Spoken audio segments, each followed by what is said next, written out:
without experience. Like this lady took me to Nkrumah. I wasn't good. I didn't ever thought I would stand before Nkrumah to say hello. Yeah. So, yes, when opportunities came, I grabbed it. Yeah. And used the opportunity. And you came back to teach at I Kane came back. University. I came to Good day and welcome to Personality Profile here on Joy 99.7 FM and of course Joy Prime. I'm Lexis Bill and I look forward to these days when we get to spend time with amazing people in Ghana doing wonderful things who need to be celebrated. And today, believe me, I've got one amazing guest like that here, a national treasure, a man whose legacy actually transcends generations. Yeah. And we get to celebrate him here on Personality Profile today. So sit back, relax, get a drink or something. So you're going to enjoy this journey. We can learn a thing or two from this man who's almost a nonagenarian. Yeah, he's almost there.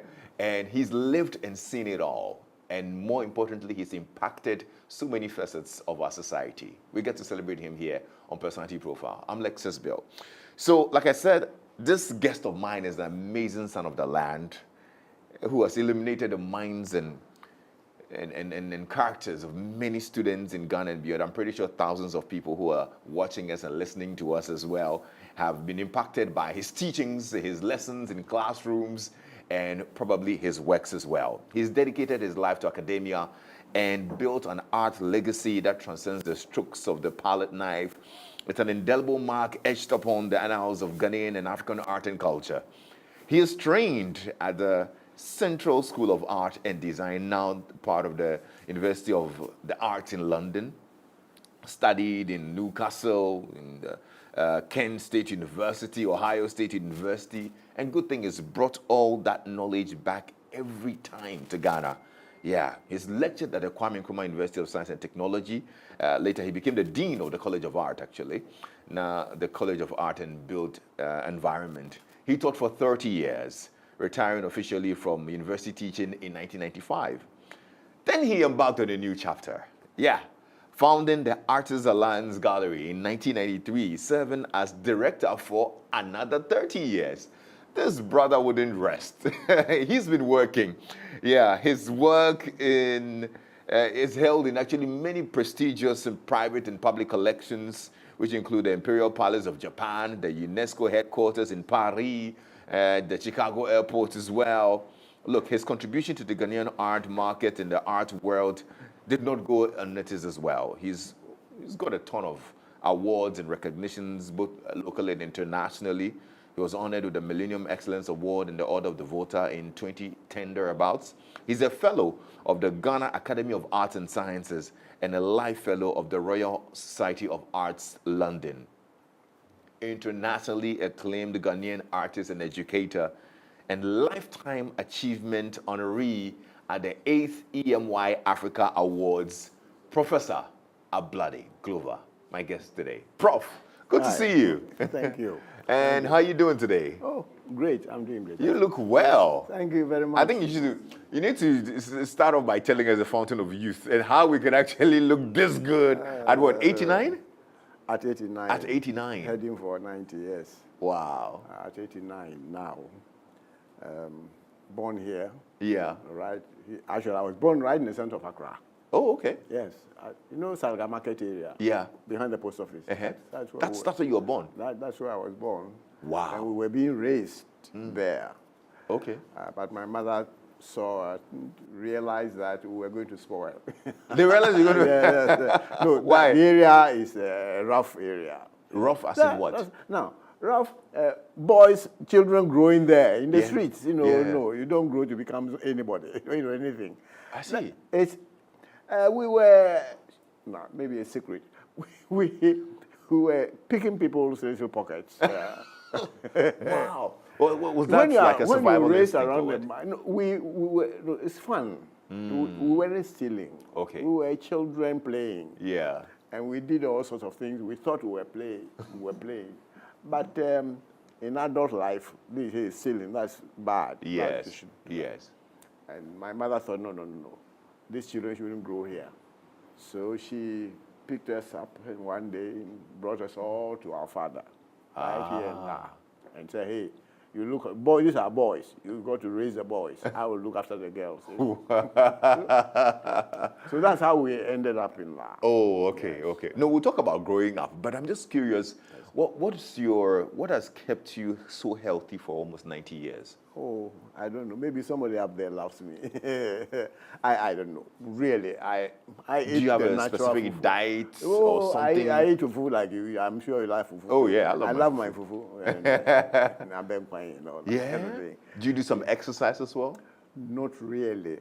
But I think the work, is more than exercise. Okay. You see, I don't sit to paint. I can't sit to paint. Okay. You have an easel there, you put it down there, you go back, you go forward, you go back, forward and backwards. So in a day, you might have walked something like 10 miles. Yes. Walking. Yes. In the studio. Yes. I have a small studio here. Okay. And when I'm home, I have my big studio at home. But even here, when I come here and I'm less busy, I go to the studio and work. That's all I do, really. That's all I do. Okay. So I do a lot of walking in the studio. That's the only exercise I think I do. Otherwise, do you have things you don't eat and those things? oh, I eat anything. Everything? Everything.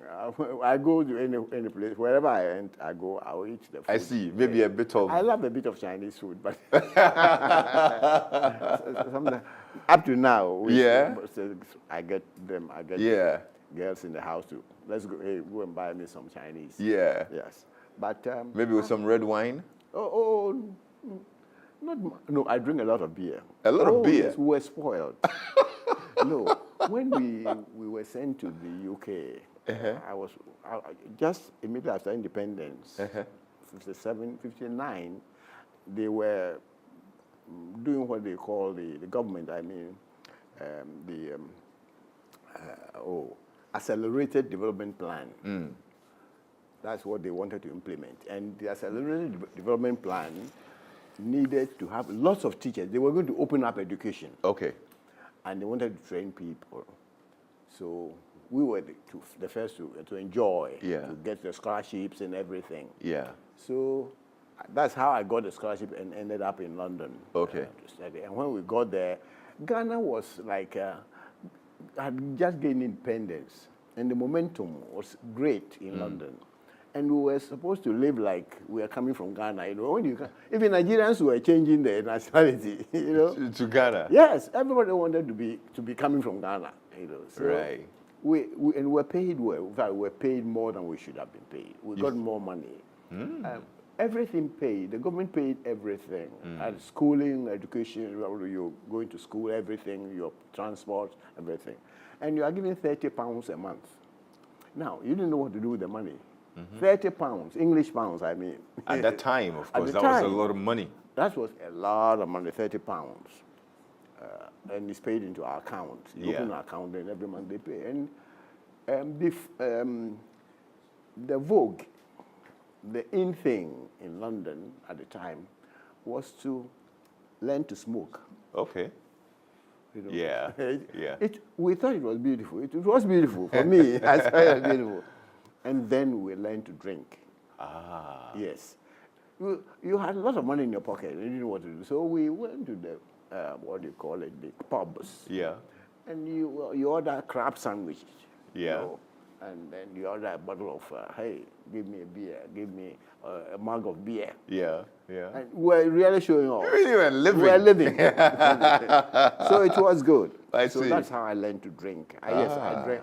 I still drink. I still drink beer. Oh, you still drink the beer? I drink a lot of beer. What? A lot? With Well, emphasis on a lot. Okay, no, I see. It's getting to my beer time, actually. Well, we better get over and done with Exactly. it quickly Finish so you this can, thing, and then I get my bottle of beer here, and I get home before I have my lunch or dinner. I have a bottle of beer. And when I'm going to sleep, I have a bottle of beer. Oh, wow. Yeah. When I have no beer, then I go and touch a whiskey or one of those things. But beer is my drink. I drink. And I'm not saying you should go and drink. It's a very bad habit. Bad in the sense that it's expensive. Okay. It's expensive. Oh, Today it's expensive. Today beer has become very expensive. I mean, a bottle of beer is five cedis, isn't it? Well, I have not checked yet. 6 CDs. Oh, you don't drink, so? No, I drink a lot of beer. I see. And I that's, I think, the only bad habit I have. I learned to smoke. I tried to learn, but I couldn't. You couldn't? I couldn't. Okay. I was coughing, and it was disturbing my health. Oh, that okay. was in London. I see. So I stopped. Anyway. But as for the beer, I came to Tech, want to teach. And you know, when you are teaching, you are looking at your time. Because you want to finish 12 the o'clock, grade. you run from the classroom to the senior staff club. Yeah. I mean, you live there. Yeah. The kebab man is there. You know. It was beautiful. Anyway, let me say congratulations as well. Thank I think you. it was just a little over 2 weeks ago that you Yes, were honored at the EMY Africa Awards I'm grateful. as well. I'm grateful. Yeah. I'm grateful. How did that feel? Oh, that you are doing something and people are watching you. You don't see them watching you, but such things wake you up and say, hey, people are looking. Yeah. The nation is appreciating. So I'm glad that people appreciate. Is that one of the points in your life where you feel like, okay, you've really contributed or you're fulfilled? Oh, no, I'm not finished yet. You're I'm not? still painting. No, this year, next year, I'm working now hard because next year I've got to exhibit in London with my gallery in London. I have a gallery in London that promotes my work. Okay. And I need to be there to do my 90th exhibition, 90th birthday exhibition. Wow. Then I need to open one here also, one in this building. Yes. Also to celebrate that same thing in Ghana. Yeah. So I need a lot of work. I see. And at my age, So you've been busy. you can see my feet are swollen. Wow. You know, I stand all the time. You stand all the time. From Yeah. here, I go home, I get to stand there and paint and all So that. if I had to ask you, at what point you claim you're not fulfilled yet? There's a lot more to do. But what probably will be the highest point of your life so far? The highest point of my Yeah, life. where you can look back and say, look, this moment, really I'm trying to content get with there it. to the highest point. I'm still working. I'm glad all these organizations and even the nation have recognized what they see as your contribution. The people who gave the scholarship, I appreciate that very much. The AFGRAD, African American Graduate Program, they gave us the scholarships for me to go and do the master's and the PhD. And they recognized, they said it's one of the AFGRAD alumni, you are seen as one of the achieved alumni. Yeah. So it's nice, it's beautiful. But the thing is, I'm working, I'm still working. What are you working for now? Now, Yes. what I'm working for, Yes. I've just mentioned that I'm What I mean yes. is, I mean, at 90 or almost 90, yes, you have lived most part of your active life. I'm still active, Well, if we're going by retirement age, you are 30 years past retirement. That's true. Do you get what I mean? Yes. That's So one will have a feeling that you have contributed so much to society. You have made a lot of money. No, But you not claim that not a you're lot of- working. no, So yeah. I'm wondering, are you working for more money? No. Are you working for a certain essence or a certain recognition, a certain impact? What are you working for, Prof? Working presently to show where I have reached at the age of 90, by that age-wise, but by work-wise, hey, I've reached there, I've got there. People will look at what I did 20 years ago. Indeed, I did my 75th anniversary there in London, in here. And I did my 80th anniversary there and here. People will look at those catalogs and look at what you're doing now and they say, oh, he's going back. Yeah. And we get to see some of those, some artists like that. You got to wake him up and say, hey, the work you did last year is better than what you're doing now. Yeah. So my achievement, what I want to achieve, perhaps, my work will be recognized more than me. I'm not me. I'm nothing really. It's the work, what you leave behind. Yeah. And that work will stand the test of time. I think that is, if they wake me up in my grave, I'll say, oh, okay, thank you very much. Let me sleep. But yes, see. it's the work. And all my life, that's what I've worked for. Right. That the work will be recognized. Yeah. And in time, it's You just beginning to be. You have enjoyed the best of two distinct worlds. Yes. Academia and real industry art practice. Practice, yes. Practice. You see, I think it formed part of my training. When we were at Tech, and I was very young then, I was about 20 plus. John Biggers, one of the top black artists in the US, we didn't know him then, but the USIS brought him to Tech to teach for 6 months. Do you know something? This man was not really teaching the classroom like most of lecturers we know. They come from Post and gave lectures. Yeah. This man was working all the time. After classes, he went to the market. He went to KJT market or Asafo market, that area. And he would bring us, he would come to show us the drawings he had made that day. And I was amazed. I was amazed because I had never met a teacher actually practicing, showing the work. Yeah. My teacher, I didn't see their work there. But this man was showing what he had done and was showing it to us. And I think I caught that kind of bug, that illness. And all my teaching practice, that's what happened when I came to Tech. I was practicing. Indeed, my colleagues called me the exhibitionist. Yeah. I got also some names. But I love practice. And I painted, and I was teaching textiles, and some of these things I had done that had been printed that people are wearing in town. I still see today, when I worked at UTC for a short student days, I still see some of my design being worn by people around. And it's quite, it makes you feel good. Yeah. It makes you feel good, yes. Yeah. So I love practice. So which one would you say you prefer? Oh, painting.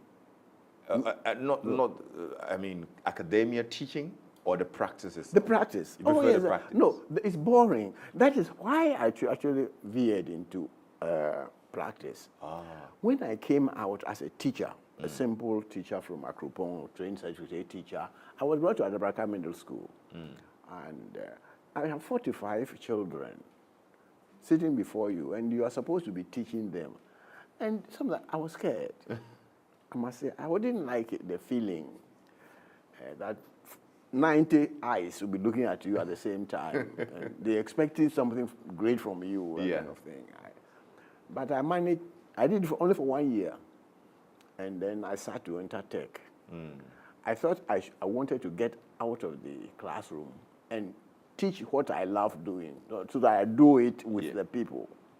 And that's why I went to specialize in art teaching, art education. And that's, so for me, it's an escape for the teaching, classroom teaching. And I escaped into my studio.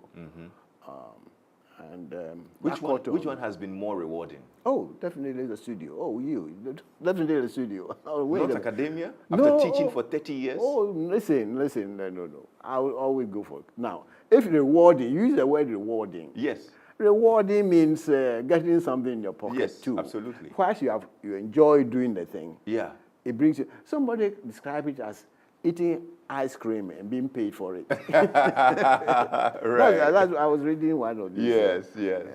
So, actually, somebody said if your work is something you love doing, you actually get paid for doing what you love. Twice, yes. Like you are getting paid. So you never get to work a day in your life, but you're getting paid. Absolutely. I enjoy working.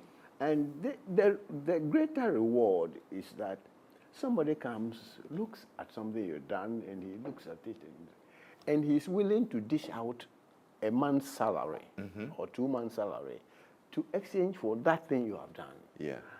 You must feel grateful. Yeah.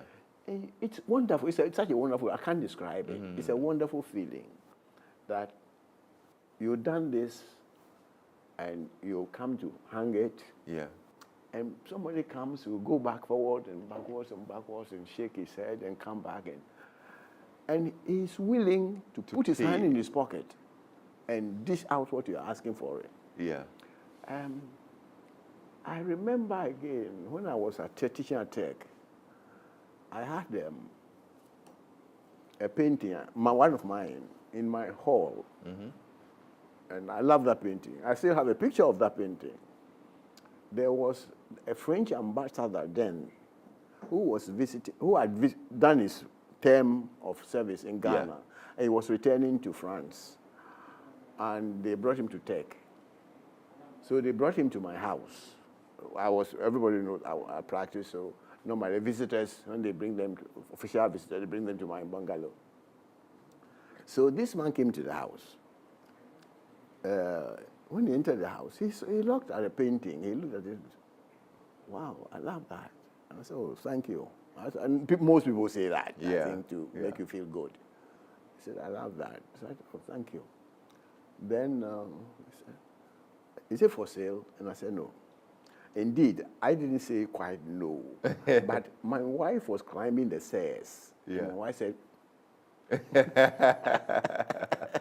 She winked at you. She winked, and I said, We are not selling that. no, we are not selling that. Then the man said, oh, no, I've been in Ghana for a long time. This one I want to take with me when I return. I want to take something home. And then, how much do you want for it? And I said, oh, I was still hesitating. He said, oh, I'll pay you so much for it. And the sound of money, the sound of money was the sound of music in my ears. So, even though my wife was winking and I still said, no, okay, I'll take it. I'll say accept it. Wow. So I took the money. And the man How took much was it? Oh, I'm sure at the time it should be about maybe 40,000 or something like that. Wow.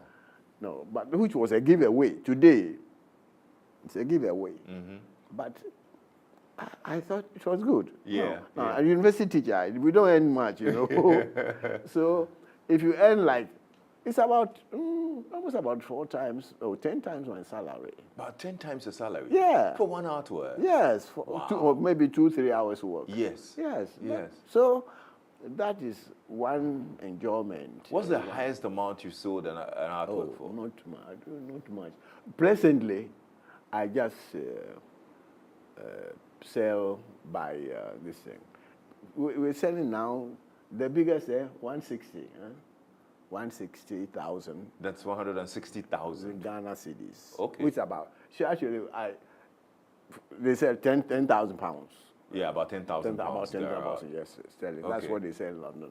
And then they cut it and give me half of it, that kind of thing. Yeah. So yes, presently I'm selling in thousands, not in millions. But I'm quite satisfied. But you've sold some very, very huge ones as well. Yes. There are also orders. People come and they want something special. Therefore, you talk special. You talk special. Wow, then it's been really rewarding. And, it is and I'm rewarding. excited to see that. I mean, even in recent times, there are young artists as well who are selling. Amako Boafo. And who? Ibrahim Mahama. Elanachi and the rest. Yes, they are selling millions. I was telling you about Teresa Nkrumah as well. They're doing exhibitions the world over. Exactly. Wow. The young ones are more braver. They are more what?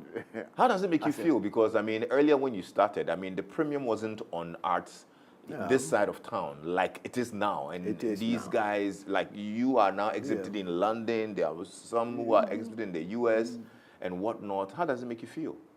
Oh, you are getting there. It makes you feel you are getting there. It's all not wasteful. It's wasteless.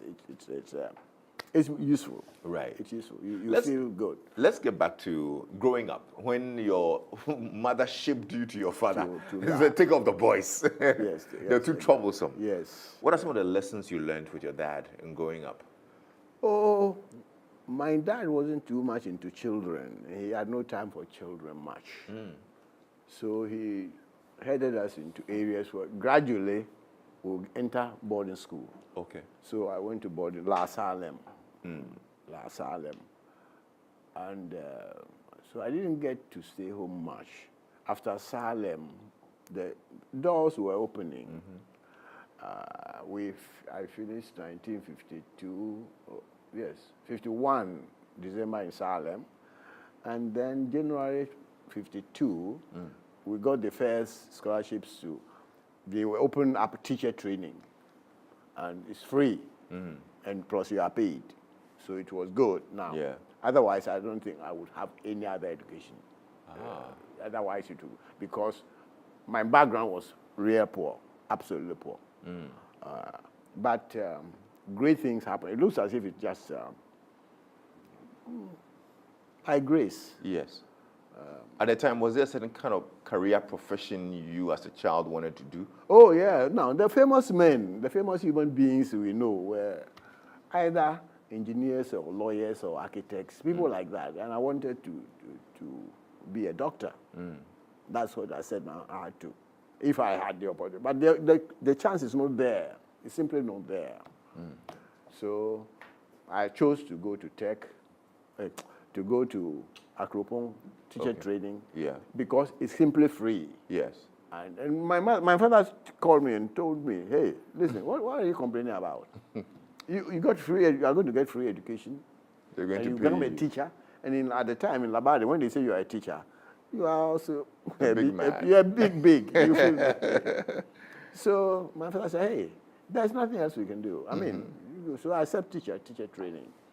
And went to teacher training. And after that, another door opened where I could go to further, beyond teacher training. Yeah. And therefore, I started looking at degrees, you Yes. know. And then American scholarships were floating. Yeah. There were a lot of scholarships. In those days, they were not the human beings, but they were the scholarship. Today, there are a lot of human beings all trained, already. Yeah. The competition is bigger. Yes. During our time, the competition is very, very small, Right. almost nil. So one thing is very instructive for me, since you're on the topic of scholarships. I mean, you've had about 3 or more scholarships to study abroad.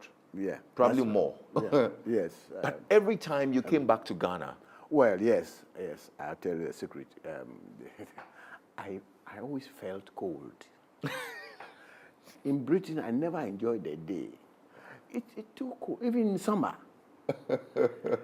It was too cold for me. I think my skin is different. I felt cold. So immediately I finished in London, I went to the embassy, told them I finished my course. I want to go back to Ghana. So they booked my passage. I entered Ghana rather, and then the job I was supposed to come and do, they haven't finished the factory. Tema Textiles. They were then building Tema Textiles. Yeah. And they hadn't finished. And therefore started posting me. I went to Winneba. Teacher training specialist to teach a bit. I didn't like Winneba. Winneba was too dull. So I applied to Ghana Information Service. They brought me here to be a studio director. Okay. Here, Ghana Information. Then I was feeling, then at the time too, Ghana was hot. They wanted to overthrow Nkrumah then. And people were throwing bombs all over the place. And I didn't like the idea. So I thought I'll rather go back to Britain. Okay. So I mounted I started working towards an exhibition. And I got some good work. I asked my boys in the studio at the Ghana Information, who is the most famous man or woman that can open my exhibition for me? I want somebody who will bring the crowd. Yeah. And the boy said, oh, Mrs. Du Bois. Right. Mrs. Du Bois, Yeah. Shirley Du Bois. Yeah. So I went to broadcasting. She was then working at the broadcasting. I went to see her, and I requested. But she looked strangely at me, as if, hey, you are daring. But then she came to open the exhibition. Okay. She said, oh, yes, I'll do it. She came to open the exhibition. But later on, she sent a driver to come and pick me from La and bring me to her bungalow. So I thought it's strange. So I did go. I was not too happy, comfortable with it. When I got there, strangely still, she said, Osajifo wants to see you. Me? Osajifo, Dr. Kwame Nkrumah. Yeah. Osajifo wants to see me. But I said, what for? He said, oh, I mentioned you and he wants to see you. In those days, when Osajifo is standing here and they say he's calling you, run the other person. Because everybody was afraid. The stories about him, they were not good. So, but I couldn't tell the lady. So he said, she was having her tea. She said, when I finish, I'm taking you to Flagstaff House. I said, okay, all right. So we finished. She finished her tea, and we got into a car. We drove to Flagstaff House, and we met Mr. Okon, then the secretary to the cabinet, one Mr. Okon, and the lady told him while we were there, and he said, okay, you are expected. So we were given a seat. We were sitting down there. When this nice and very nice man, though, very nice person, this gentleman came in, and I recognized him from the papers, you know. Then the lady said, "Oh, the boy we talked about, this is him. I brought him to meet you." Then he asked me, "How are you doing?" So I got up quickly and said, "I'm doing fine." And then he said, "I hear you wanted to go back to Britain." I said, "Yes, I'm working to go back to Britain."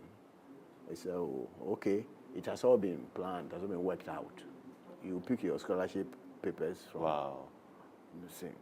So that's how I got to go back the second time to the UK.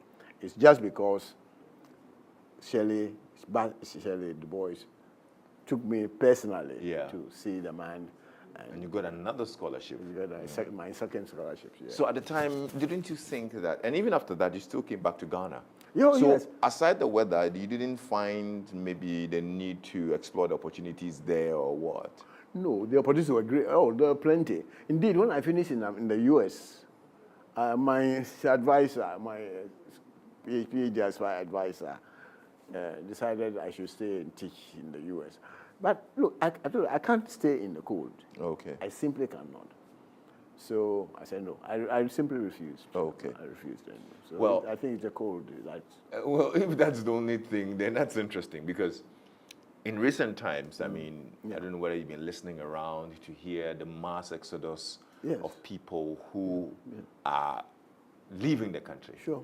Many for better opportunities. Yes, of course. And whatnot. What do you think about that? Oh, I would encourage it. I would encourage it. And I experienced, I had a lot of my friends, those of us who went to Britain, to the UK, either to the UK or the US, particularly the US, from the UST, you know, from the university, that were giving scholarships. Only about 2 or 3 returned. They won't come back. They got jobs. The money, when they mention the money, yes, it's very lucrative. It's good. But for me, I said, look, I know that my skin will have it. I can't. So I would encourage it. The opportunities were great then. Maybe today, the opportunities are not that great today. I don't know. I've not tried. My journey had been quite a smooth one. People have helped greatly. People have contributed greatly, amazingly. That without experience, like this lady took me to Nkrumah. I wasn't good. I didn't ever thought I would stand before Nkrumah to say hello. Yeah. So, yes, when opportunities came, I grabbed it. Yeah. And used the opportunity. And you came back to teach at KNUST, came College of Arts. You rose to become the dean as well. Yes, well, I rose to be dean, yes. I rose to be dean. And after retirement, after 60, they wanted to give me a contract. I said, no. My wife is I listened to her. She said, this time I listened. Why did she insist on you not taking it? No. I was being tempted with what do you call it, contract. Okay. That you stay even though you are you are retired, you can take contracts. You can stay. Yeah. And most of my colleagues today, most of the people retire and they stay. You stay until you can't walk anymore. No, my wife said no, let's go home. Yeah. And she made a good sacrifice in my life too. because we could have continued there. We could have been comfortable, maybe not rich. We could have been comfortable. But she offered to resign her. She was then working in at Konfanoche as a lab technician. Okay. So she was doing well. But she offered to resign. She said, look, let's go home. Enough is enough. Yeah. So, and we thought that since I was going to continue practice, Ghana had no art gallery. So we may have to build one. Right. So we called all the artists to a meeting in Kumasi at the time, all the artists practicing. We called them. They came. And the idea was that, why don't we, all the artists, build a gallery so that we sell our work there? Simple. And everybody say, yeah, that's a great idea. Yeah, that's a good idea. So, but then we're all going to buy shares. They say, yeah, that's nice. So they said, oh, since you brought the idea, why don't you get the land? Yeah. Register everything, get the land, and then we'll come with money. I thought that was great. When I got the land, and I was calling, hey, let's go. Nobody's coming. Hey. Yes. They all vanished. They all vanished. Nobody was coming. Nobody was coming. So everybody thought it was a risk. Yeah. Let's just say it's a risk. So we decided, me and my wife decided, look, we had then registered a company as Artist Alliance Gallery. That's why we picked that name. Yeah. There was no reason. Yeah. There was no other reason. So we went ahead. In fact, we got a lady, what's her name? Booz, her name, last name is Booz, who wanted to help. She wanted to join the company and this thing. But when she saw the artists going back, she also withdrew. So me and my wife said, okay, let's go ahead. So we went ahead and built the first gallery at Nungwa. Okay. We built a smaller gallery. But then the problems came up. We saw the danger. Now, the danger was simply that Nungwa was too far away. It still is. And it's rough driving to Nungwa for a tourist, any visitor to Ghana. Going to Teshi Nungwa is not right. So people we're not getting the visitors that we needed to. In fact, sometimes we'll be sleeping in the night when government people will call us and say, we have got a visitor, we are bringing him or her at this and that, when we're closed, and we'll have to get up in the night to serve and so on. So we realized, no, it can't work there. That's why I came to my people here. I saw the elders in town. I met the chief. So the chief happened to be then the chief was my uncle. I came to him and told him, look, I want to move my job here. If they'll give me a land, any portion of here. They said, oh, okay, let's go and see. So we came here. I said, well, you can take from there to there. I was happy. Wow. I was very happy. So I took from there to there, that's all. Yeah. And it's when we registered the thing at Accra City Council. Yeah. We're building here, and they registered the building, they registered everything. And then we were told that to build in front of the sea, at the seafront, Yeah. you've got to do a sea defense. Yeah. That was bad. That was a whole different project. So we went in. At the time, we couldn't go back. Yeah. There's no way turning back. So we went ahead. But all the money we had then went into sea defense. Yeah, we had to do a sea defense, and we did a sea defense. We did a good sea defense. We had to hire a contractor. Yeah. Bring in the stones and everything. Yeah. That we did the sea defense. Wow. By the time we finished the sea defense, the money was finished almost. And now you have just land and sea We defense. had land and sea defense. That's right. But great things do happen. Yeah. Great things do happen. Yeah. The time the Export Development and Investment Fund was being set up, had been set up. Somebody told us, so we need to borrow money. And we did. Went to Export Development the government fund. And that's how come you were able to. They loaned us a large sum of money. NDK. Now, I hear NDK is sold up. Oh, NDK Financial Services. Yes, financial. They helped us a lot. Wow. They loaned us a lot of some money. And that's how we were able to finish this building. Okay. Then, But before we even get into art itself, I was, since we're on the education bit, I mean, for many years, the arts have been, maybe, I don't want to say relegated, but the premium on arts have not been as it should be. Yes. The sciences are given higher requirements, but the arts are like, okay, well, everybody can do arts. But it's understandable at the time, because there was nobody standing up in Ghana to say that this man made it through art. Okay. You couldn't see it. We knew it. There were only a few. Kofi Antubang, for example. Yes, Antubang. Kofi Antubang. Kofi Antubang was then a teacher at Achimota. You know, but if you mention any other area, medicine, engineering, wherever, you have, my most favorite one man, I like some because maybe he made it. It was J.B. Damkwa. You know, people like that. You know, people are made in society. When you look up, you see people. You don't see artists, you know. Yeah. When you see artists, maybe those who sing in the dance and all that.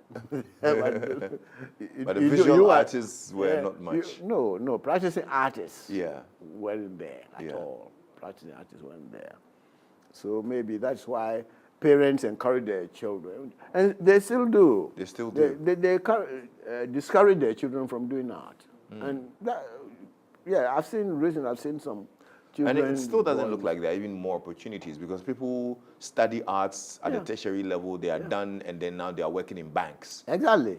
You go to work because you don't get a job related to what you are studying. So wherever you get a job. So what's the problem? How do we bridge that gap? Is it more entrepreneurial? Is there a government policy or something as well? The nation itself must invest, because that is where that's where the money is. The nation must invest. You train people. If you train engineers or builders, architects, and so on, people are building. Yeah. So they will get a job to do, and the nation will prosper. But if you build artists, and then they come out, and when they work, they go to stand in the street to sell it. No, nobody wants to do that. So that's what happened. And parents want to see their children lawyers. Mention Dr. Dankwa, Dr. Solomon, Dr. This, that kind of thing. Everybody wants to see his children go out. Yeah. So indeed, when you are doing art, you are discouraged. So what are the practical solutions? What do you think we can do to help better the cause of these many visual artists who are in school now at the College of Arts? That is what we are trying to do, and we must encourage the government to invest in it. Invest. Build galleries. Okay. Build galleries. When the artist works, his work must be shown somewhere where others will see it. Yeah. But if the boy is working at home and he is wherever he's working, and the work is not seen, it's useless. Isn't it? He cannot sell the work. Or if he's lucky, somebody will come and say, "Oh, I'll give you four CDs for this, and that's it. 4,000 CDs for this, and that's it." Yeah. But if we open the door for the artist, he's exposed. Immediately he gets the exposure, you leave him alone, and he'll get there. Luckily, there are some young ones now who are doing amazing on the art scene and also helping to broaden the scope. Presently, we are showing works of artists who never trained anywhere. Wow! But they are doing great. Yes. Art, after all, is what do you call it? Encouragement and inward thing. It's something within, inside. Yeah. That must come out. And all you need to do is to encourage the person to get... I've seen the Ada Arts Gallery open as well. I think that's at Yes, the Villaggio area.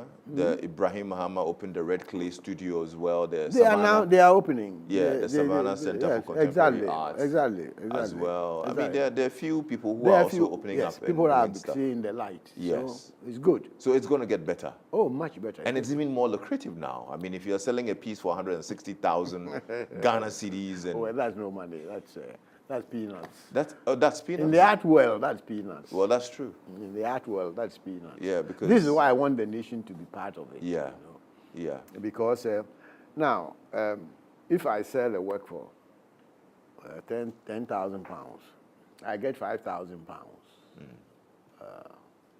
and they give me 5,000 pounds a month. I mean, one work here in Ghana. Hey, my friend, I can live quite. Yeah. I can buy a car. I can, Yes. you know, if you work for a month, you can buy more than maybe you can buy a plane. So yes. Has it made you rich? Oh, it's comfortable. It's very comfortable. I'm comfortable, and I'm glad I'm comfortable because.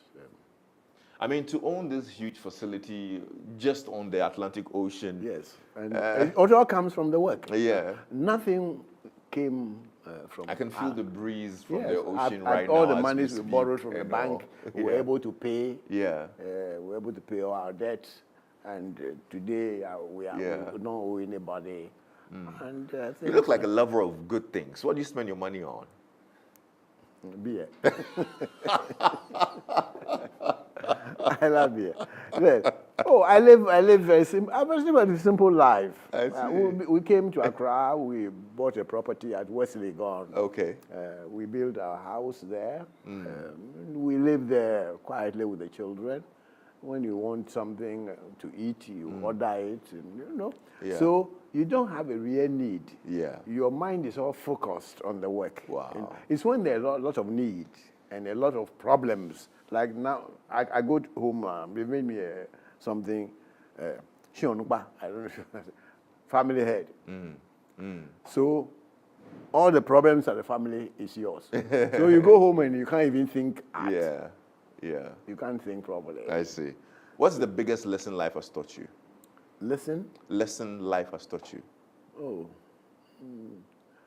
don't be in a rush. Just enjoy what you're doing. If you're not enjoying what you're doing, please, then be careful. Then. But hey, live like a human being. Yeah. Enjoy what you're doing. You don't aspire beyond this thing. Yeah. People,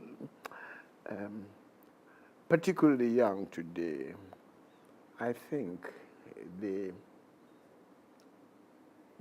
want too much. You aspire beyond, like beyond the grasp. You know, when you see, I should get there. I should get there. It's accessible. You can get to it, but today the aspirations is too big, but I don't blame them in that sense too. I don't blame them a lot. There's too much wealth thrown around you whilst you are in need, and you wonder the best way is to do something impossible to do to get the money. Only recently I got a paper years ago. I was in the studio actually. This paper was lying about a newspaper. I think it was a graphic or something, but a very, very old. That's some time ago. And then opened the newspaper. I read in that old newspaper that the boys confessed they buried the child alive. The teenagers, yes, the word is, the two teenagers had confessed that they buried the boy alive. Yeah. Now they were they went to Juju man, they want to Juju money. Yeah. They want money. Yeah. So some boy in the neighborhood, they caught him and buried him alive according to Juju man's instructions. Yeah. Now, that is unthinkable. Yeah. But it happened because those boys, maybe they were hungry and so much money about. They see you are sitting in some big, huge car, And they wonder, How do they get how that do, you too? get, how do I get there? Wow. And they can go to school now. Yeah. So you go, the human will tell them, so then the aspirations are too much, too Yes. high. And I think it's we cause it. Because we show too much wealth. We throw too much wealth about Okay. that people really need. Yeah. Okay. What's your biggest regret? Regret. No, you ask some questions that are regret. No, that's secret.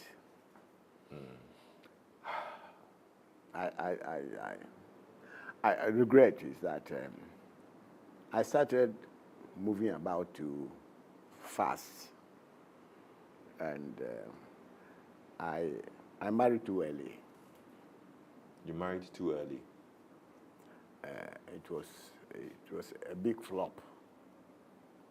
When I was really climbing, I should have taken care of myself and less about girls.